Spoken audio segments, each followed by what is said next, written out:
So there's a subtle thing in our sociocultural matrix, which is you should remember to be afraid, because the world's not a safe place. And if the world's not a safe place, you should have more trust in the authorities that are around you. Yep.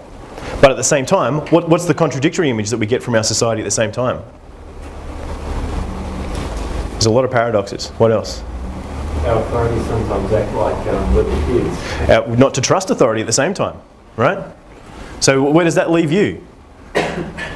Where does it leave you when you're in a position of kind of like vulnerability and you're kind of like, oh, I'm afraid and I don't know what to do, but hopefully these big guys have all the answers and they can take care of it, so I'll just trust the government and science and big business and education, and I'll trust all these different institutions, religions, or my culture or whatever it is, I'll trust that they'll take care of it.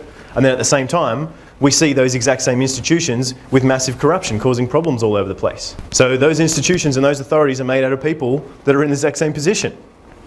Right? So it's just that it's a game of illusions that we create for ourselves, and we choose to create these stories, and when we project and focus our energies is what we start to see and experience. So if we give our authority away to the government, then we lose that little piece of authority inside ourselves.